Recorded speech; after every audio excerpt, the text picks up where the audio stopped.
definitely report them to Turo. The platform has an idea of what the hosts are trying to do. We don't want those kind of hosts on the platform.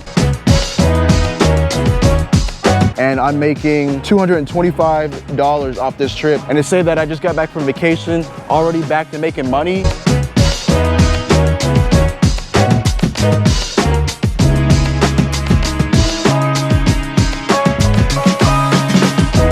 YouTube, welcome back with another video.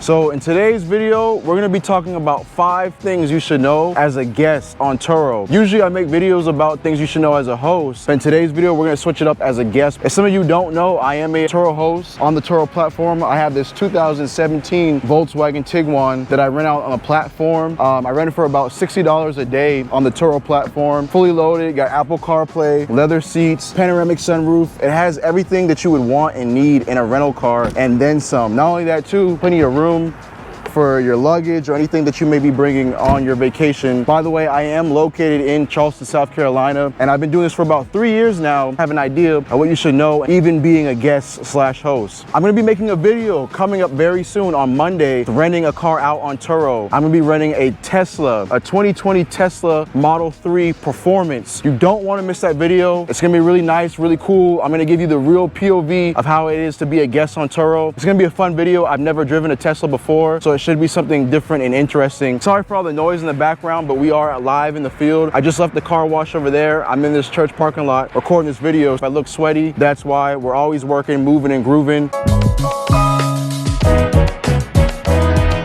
It's not always about the guests being bad on Turo. Sometimes the hosts are very bad on Turo. For example, of a bad host on Turo is not keeping up with the maintenance of your vehicle, not checking the tires, make sure they have enough grip, not checking the brakes on the vehicle, or just blaming people for things that they didn't cause or damage on the vehicle as well. So not every time it's always the guest. Sometimes it is the host bring a bad image to the platform. And I just thought I'd just shed some light on some of the bad hosts out there and just say that it's not always the guest. But most of the time it is the guest. I've made plenty of money from guests smoking in the car. That's usually $250 I make each time that happens. Or it could be damage, not filling up the gas tank. It could be anything simple like that.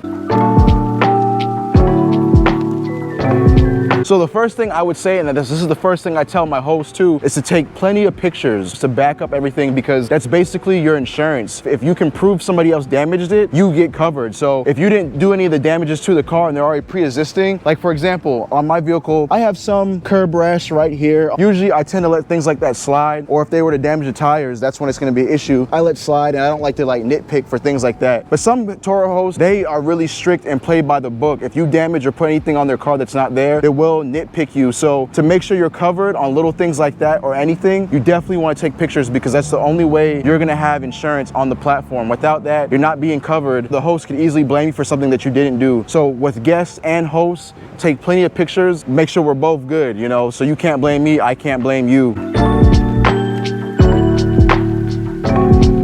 Number 2, like I said, when it comes to is fees. So if you smoke in the car and I have proof that you smoked in the car, I can charge you up to $250. Just go outside and smoke. You know, you shouldn't be smoking in the first place. It's bad for your health. But just go outside and smoke. If you really want to smoke, don't smoke in the car. I can charge you $250. You already have to pay for the car. Turo charges a lot of fees. As I said, I am booking a car, and I realize how much fees that we don't receive as hosts, and that most of these fees towards Turo and not us as hosts. Another thing to keep in mind is a guest no-show fee, improper return, late fee, pet policy. Don't bring your pets in the car because it's hard to get out the pet hair in the car. So is sand, but sand's allowed in the car because of course you're gonna drive and get to go to the beach. Minimal things that happen in the car. Gas replacement. If the host gives you gas in the car, you make sure you put gas back in the car, because if you don't, they will charge you for it, and they'll charge you $10 on top of that as a inconvenience fee. Make sure you don't go over the miles. I usually allow 200 miles on my vehicle. So if you drive 200 miles for 3 days, that's 600 miles you can put on my vehicle, which I really don't want you to, but it's there if you need it. Plenty for people to travel around town or around any of the surrounding areas here in Charleston. Damages, I've had a guest and hit a deer. I've had guests, you know, pop a tire on my vehicle too. So just be very mindful of that and make sure that, you know, that you don't cause any damages, and just drive safe. Drive it like it's your vehicle, and don't do things that you shouldn't or wouldn't do in your own personal vehicle. So make sure you know the things that the Turo host can and cannot charge you for. For example, a cleaning fee. So as you saw earlier, the car was a little bit dirty, but I cannot charge my guests for that cleaning fee because that's minimal things that's gonna happen. So some people like to nitpick, nickel and dime little things. Make sure sure you have evidence and you back up everything. That way you won't be charged for these things. That's very, very key in this whole operation of everything. And if you notice that these people are doing that, definitely report them to Turo. Platform has an idea of what the hosts are trying to do. We don't want those kind of hosts on the platform, so let's try to get them out there. If they are trying to do that to you, definitely keep that in mind and don't allow that to happen. And number 3 is you don't have to clean the car before returning it. So dirt that's on the outside or inside, that is the job for us hosts to clean the car. Like I said, I just got done cleaning the car. It looks great, it smells great, everything's done in there. That is the job as the host to clean the car, not the guests. You know, you guys paid enough money. We're not trying to nickel and dime you anymore to clean out our car or pay any of these fees. Of course, it is welcomed if you want to, but you don't have to because we'll take care of it. But also be in mind, it is somebody's car and that you don't want to make it overly trash or do anything that you know you wouldn't do in your car. If you leave any food, bottles, excessive dirt, stains, anything like that, that's different. Treat it like it's your own car and don't make it really dirty. You don't want to be putting all these extra things in this car, and that way you won't be charged for a cleaning fee. But minimum wear and tear on the car, minimum sand, dirt on the car, that's fine. But just be in mind that you don't try to put any stains or eat in the car because that's not allowed in the car. And I've also made videos too, judging Turo host profiles. So if you haven't seen that, definitely go check that out right here. Broke down what to look for on a Turo host profile, what to look for as a guest and as a host. And definitely keep these things in mind because it could help you. But also, you can't judge a book by its cover. You definitely want to make sure that once you pick the car, your hosts are treating you as should be treated. That's why reviews are so important, and reviews make or break some hosts. Make sure that your host is giving you good customer service. If you have any questions or complaints or anything wrong, you tell that host because that is their job to take care of those issues to that car. That is their money maker. That is the way that they make their money. So if there are any issues or problems with the car, you definitely want to tell them. That way they can address those and get those fixed on the car too. Sometimes when we rent out these cars, we don't drive them on the daily. We don't rent them out or drive them all the time. So sometimes we don't know all the things that are going on in the car. So that's why it's important for you to let the host know the things that are going on with it. When I drive my car, I just drive it to the airport and back, and I may not pay attention to certain things, you know?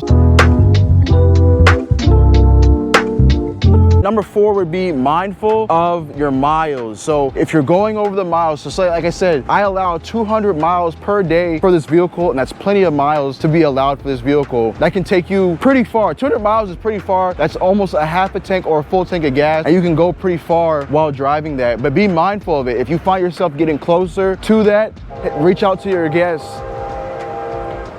Hold on, there's a train coming. There's a train coming. We'll pause and wait for that train. This is why I like doing these videos out in the field, because little things like that. If you find yourself approaching, almost exceeding the amount of miles you are allowed, ask to extend the day by a couple hours or even a day to see if that can give you more miles on the vehicle. But if you can't, then you might just have to pay that 25 cents per mile fee that you have to pay. So you pay 25 cents per mile you go over. So say you're allowed 200 miles and you go 250 miles. That's up to you to be responsible for that. You know how many miles you can and can't travel. So just be mindful of that as well too. I just got back from a cruise today, so if you haven't, definitely follow me out on Instagram at Wallace Low Country Rentals to see all the behind the scenes of the car, and you'll see that I just got back from a 5-day cruise. We went to Nassau, Bahamas and Half Moon Cay. I was with my girlfriend and her family. It was a great time and I loved it. So I just got back today. I still feel like I'm rocking off the boat. Comment down below if you've been on a cruise before and if you like cruises. I saw that I had a booking for the car tomorrow. I'm making $225 off this trip, and if you don't believe me, you know I'm gonna show you, of course. Like I said, the car goes out tomorrow right there, and I'm making $225 off this trip. And to say that I just got back from vacation, already back to making money, that's called passive income. Even though I'm sweating and I did a little bit of work to get the car ready, but that's it. That's all I have to do is just clean the car, drop it off, and make $225. Bro, I'll do that every time. Without any further talking, let's go ahead and drop this car off at the airport so we can make this money.